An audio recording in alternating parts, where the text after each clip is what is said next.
Salam əziz abituriyentlər, izləyicilər. Bu günlərim sizə buraxılış imtahanı 3 ay qalmış hansı proseslərə əməl etmək lazımdır, bunlar haqqında danışacağam. İlk öncə onu qeyd edək ki, bu 3 ay həqiqətən 2 illik, 3 illik bir periodun ən önəmli mərhələlərindən biridir ki, sən 2 il ərzində çox yaxşı dərs oxuya bilərsən, amma bu 3 ayda onu möhkəmləndirməsən, təkrarlar aparmasan, sınaqlar, mock examlər işləməsən, sənin o 2 illik əməyin, 3 illik əməyin müəyyən qədər zəifləyəcək və müəyyən qədər boşa gedəcək.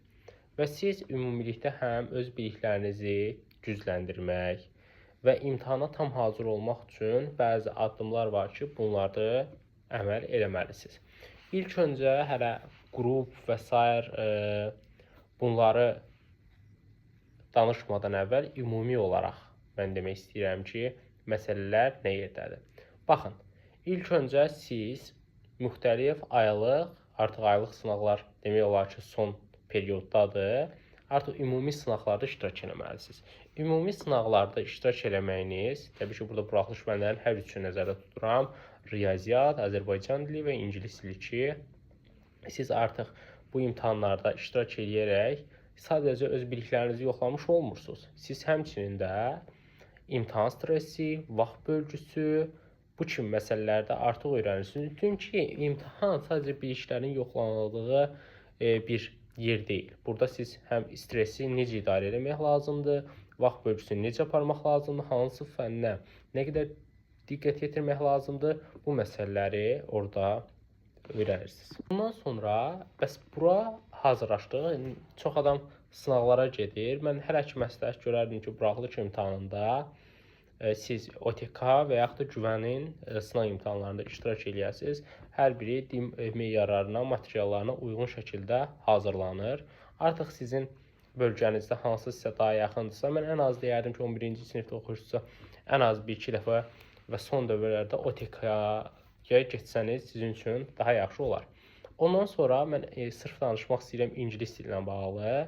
İngilis dilində nə etmək lazımdır? Bilirsiniz ki, DİM-in yeni topları zaten çıxmışdı. Orada götürürsünüz, bütün mətnləri işləyirsiniz. Cəmi cümlətəni 45 dənə mətn var. Elə o qədər də dinləmə mətni tapşırığı var. Orada işləyirsiniz, bilmədiyiniz sözləri lüğət şəkildə çıxardırsınız və o sözləri ilk öncə öyrənirsiniz. Mətnləri işləyir, mətn praktikası yaradırsınız.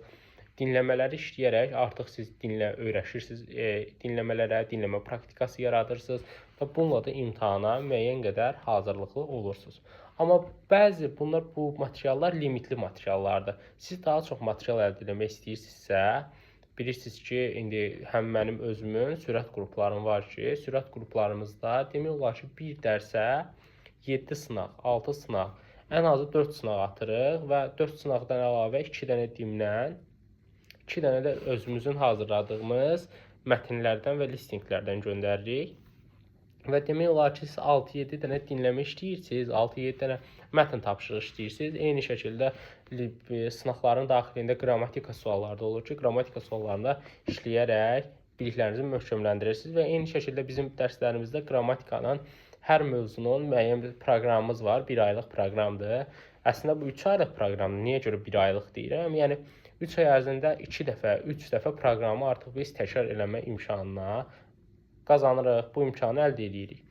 Buna görə də siz bütün bunları əldə etmək istəyirsə qoşula bilərsiniz və onu da qeyd edeyim ki, uşaqlar, indi bəzi məsələlər var ki, siz bu 2 aylıq prosesdə, 1 aylıq prosesdə bunlara əməl eləməsəz, imtahan nəticənizi istədiyiniz şəkildə artıra bilməyəcəksiniz. Bu nədir? İlk öncə dərsləri artıq yola verməyin. Yəni, məsələn, bu günlərim sizin üçün passive voice mövzusu keçirilirsə, bu sizin üçün artıq sonuncu passive voice mövzusudur. Müəlliminiz sizə onu topludan verəndə testləri atmayın.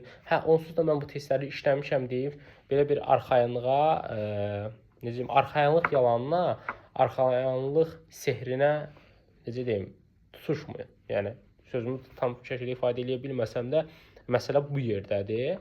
Belə də ki, yəni, sürət qruplarımıza qoşulsaz, həm kifayət qədər çətin sınaqlar işləyirik orada. asan sınaqlarda işləyirik. Asan deməyim, hansı səviyyədə sayılır, o səviyyədə də sınaqlar işləyirik. Ondan 1 level, 2 level artıq sınaqlarda işləyirik ki, hər məsələyə hazır olaq. Mən ümumi də danışdım, sürət qruplarımız haqqında danışdım. İnşallah sizin üçün faydalı bir video olar və imtahanda istədiyiniz nəticəni əldə edə bilərsiniz. Əgər sürət qruplarımıza da qoşulmaq istəsəniz 099 702 54 44 nömrəsinə yaza bilərsiniz. Artıq biz noyabrın 15-dən başlamışıq qruplara. Mən belə deyərdim ki, 15 gündür, 2 həftədə dərs keçirik və proqramların artıq yarıdan çoxunu biz bitirmişik tamamilə. Ümumilikdə 25-ə yaxın sınaq işləmişik. Bunu deyim ki, bu aylıq sınaq qruplarında heç 10-12 dənə sınaq atılır. Biz artıq bu sınaq 2 aylıq sınaq qruplarının sınağını işləmiş olmuşuq. Siz də, amma onu da qeyd edeyim ki, məsələn, əvvəldən mən atmışam deyək ki, 25 sınaq, siz də qoşulubsunuz ortasında. Mən sizi Telegram qrupumuza qoşacağam. Bu gizli Telegram qrupudur. Yalnız mənim şagirdlərimin daxil olduğu. Siz orada əvvəlki sınaqları, izahlarını, cavablarını əldə edəcəksiniz video şəklində, PDF şəklində. Bu cavabları şəkil şəklində əldə edəcəksiniz və rahat şəkildə artıq sizdən əvvəlki proqramı da rahat şəkildə öyrənəcəksiniz. Təkrar sınaqlar qəti şəkildə atılmır. Nə mənada təkrar sınaqlar? Məsələn, deyək ki, mən 1-ci ayda passive voice mövzusunu keçdim, 2-ci ayda passive voice mövzusunu keçdim. Gəl mən buna eyni mövzu sınağı atım. Hər birində fərqli illərin mövzu sınaqları göndərilir. Hər birinizə uğurlar, sağ olun, salamat qalın.